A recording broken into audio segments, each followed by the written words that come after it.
नमस्कार। आज का ये वीडियो हमें हमारी बोली और हमारी वाणी के महत्व को बताता है। इस संसार में वाणी का वरदान केवल मनुष्य को ही मिला है, अतः मनुष्य को हमेशा विनम्र और मृदुभाषी होना चाहिए। जो विनम्र होता है वह दीर्घायु होता है। कड़वी बात लोगों के दिलों में चुभ जाती है, उससे बड़े बड़े अनर्थ हो जाते हैं। कटु सत्य को भी विनम्रता के साथ कहने से बात बिना ठेस लगे दूसरों तक पहुंच सकती है। यही वाक चातुर्य है जो हमारे व्यक्तित्व को प्रभावशाली बनाता है। कहानी शुरू होती है एक बड़े नगर से। वहाँ एक मालिक रहता था और उसके पास कई दास थे। तो उन दास प्रथा के दिनों में उस मालिक के पास अनेक गुलाम थे, जिनमें एक था लुकमान। लुकमान था तो गुलाम, किंतु वह बड़ा बुद्धिमान था। उसकी प्रशंसा इधर उधर फैलने लगी। एक दिन उसके मालिक ने उसे बुलाया और कहा, सुनते हैं तुम बहुत होशियार हो, मैं तुम्हारा इम्तिहान लूंगा। अगर तुम कामयाब हो गए तो मैं तुम्हें गुलामी से छुट्टी दे दूंगा। लुकमान ने विनम्रता से कहा, पूछिए क्या पूछना है। मालिक ने कहा, अच्छा बताओ, शरीर का कौन सा हिस्सा सबसे अच्छा है। लुकमान ने कहा, जीभ। फिर मालिक ने उससे कारण पूछा तो लुकमान ने कारण बताते हुए कहा, अगर जीभ अच्छी है तो सब अच्छा ही अच्छा होगा। मालिक ने फिर कहा, अब शरीर का जो हिस्सा सबसे बुरा है उसका नाम बताओ। लुकमान ने फिर कहा, जीभ। फिर से मालिक ने कारण पूछा तो लुकमान ने उत्तर दिया, शरीर में अगर जीभ अच्छी नहीं है तो सब बुरा ही बुरा है। जीभ के कारण ही सारी बुराई और भलाई है। एक बार एक जिज्ञासु चीन के दार्शनिक कन्फ्यूशस के पास गया और पूछा, यह बताइए कि सबसे दीर्घजीवी कौन होता है। वृद्ध कन्फ्यूशस मुस्कुराए और बोले, जरा उठकर मेरे पास आइए और मेरे मुंह में देखिए, जीभ है या नहीं।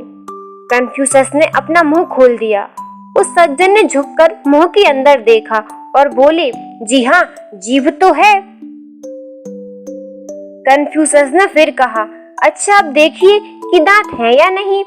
जिज्ञासु ने देखकर कहा, दांत तो एक भी नहीं है। अब कन्फ्यूशस ने कहा, जीभ दांतों से पहले हुई थी, उसे दांतों से पहले जाना चाहिए था, ऐसा क्यों नहीं हुआ। मेरे पास इसका कोई जवाब नहीं है, जिज्ञासु ने कहा। तो कन्फ्यूशस बोले, जीभ कोमल है, दांत कठोर है, और जिस चीज में लचीलापन होता है, जो नम्र होता है, वह अधिक समय तक जीवित रहता है और जीवन में जीतता रहता है। ये दो कहानियां हैं, किंतु एक ही सत्य को उद्घाटित करती हैं, और वह यह है कि जीवन में वाणी का बहुत महत्व है। वाणी तो सभी को मिली हुई है, परंतु बोलना किसी किसी को ही आता है। बोलते तो सभी हैं, किंतु क्या बोलें, कैसे शब्द बोलें, कब बोलें, इस कला को बहुत कम लोग जानते हैं। एक बात से प्रेम झरता है और दूसरी बात से झगड़ा होता है।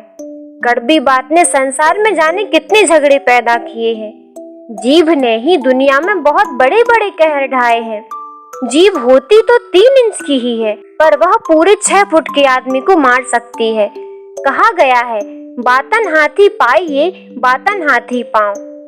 संसार के सभी प्राणियों में वाणी का वरदान मात्र मानव को ही मिला है। उसके सदुपयोग से स्वर्ग पृथ्वी पर उतर सकता है और उसके दुरुपयोग से स्वर्ग भी नरक में परिणत हो सकता है। महाभारत युद्ध वाणी के प्रयोग का ही तो परिणाम था। सदा से यही कहा जाता रहा है कि किसी का हृदय अपनी कटु वाणी से दुखी मत करो। मधुर वचन है औषधि, कटुक वचन है तीर। श्रवण मार्ग हुई संचरे, वैधे सकल शरीर। कटुक वचन सबसे बुरा, जारी करे तन छार। साधु वचन जल रूप है, बरसे अमृत धार। स्वर्गीय लाल बहादुर शास्त्री अपने विनम्र स्वभाव और मधुर वाणी के लिए प्रसिद्ध थे। प्रयाग में एक दिन उनके घर पर किसी नौकर से कोई काम बिगड़ गया तो श्रीमती शास्त्री का क्रोध अपने चरम पर आ गया, और क्रोध आना स्वाभाविक भी था। नौकर ने गलती जो की थी, उन्होंने नौकर को बहुत डांटा और उसके साथ बहुत सख्ती से पेश आई। शास्त्री जी भोजन कर रहे थे। उन्होंने अपनी पत्नी से कहा, अपनी जबान क्यों खराब कर रही हो। लो इस बात पर एक शेर सुनो।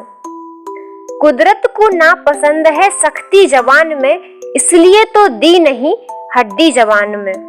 और फिर मुस्कुराते हुए शास्त्री जी ने आगे कहा, जब एक शेर सुना है तो दूसरा शेर भी सुन लो।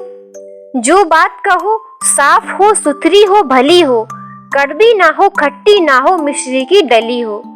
कहना ना होगा इन शेरों को सुनकर श्रीमती शास्त्री के क्रोध का पारा बहुत नीचे उतर गया था। यह बात स्वीकार करनी ही पड़ेगी, सभी बातें ऐसी नहीं हो सकती जो दूसरों को प्रिय ही लगे। सत्य कभी कभी कड़वा भी होता है, कुछ अप्रिय बातें कहनी ही पड़ती हैं, किंतु ऐसे अवसर पर यह होना चाहिए कि बात भी कह दी जाए और उसमें वह कड़वाहट भी ना आने पाए जो दूसरों के हृदय को विदीर्ण कर दे। जरूरी नहीं है कि जीभ की कमान से सदा वचनों के बाण ही छोड़े जाएं। वाक चातुरी से कटु सत्य को प्रिय और मधुर बनाया जा सकता है। किसी राजा ने स्वप्न में देखा कि उसके सारे दांत टूट गए हैं।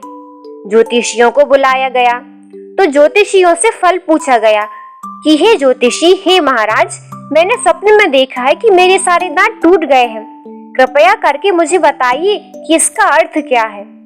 तो एक ज्योतिषी ने कहा, राजन, आप पर संकट आने वाला है, आपके सब संबंधी और प्रियजन आपके सामने एक एक करके मर जाएंगे। राजा डर गया। उन्होंने दूसरे ज्योतिषी को बुलाया। दूसरा ज्योतिषी आता है। उसने कहा, हे राजन, आप तो बहुत भाग्यवान हैं। जो आपने स्वप्न में देखा है कि आपके सारे दांत टूट गए हैं, उसका अर्थ यह है कि आप अपने सारे संबंधियों और प्रियजनों से अधिक काल तक संसार का सुख और ऐश्वर्य भोगेंगे। दोनों कथनों का सत्य एक ही है, किंतु पहले ज्योतिषी को कारावास मिलता है और दूसरे को पुरस्कार। एक बार बुलबुल ने सुबह सुबह ताजे खिले फूलों से कहा, इतराओ मत, इस बाग में तुम्हारे जैसे बहुत फूल खिल चुके हैं। फूल ने हंसकर कहा, मैं सच्ची बात पर नाराज नहीं होता, पर एक बात है कि कोई भी अपने प्रिय से कड़वी बात नहीं कहता। अब तो आप समझ ही गए होंगे कि यदि आपकी वाणी कठोर है, तीखी है, कर्कश है, तो उसे सुधारिए, मीठी बनाइए, नहीं तो लोकप्रिय व्यक्तित्व का सपना अधूरा ही रह जाएगा। आपने बड़े ध्यान से सुना, इसलिए धन्यवाद। Thanks for watching. यदि आपको वीडियो पसंद आया हो तो वीडियो को लाइक करें, चैनल को सब्सक्राइब करें। Thank you.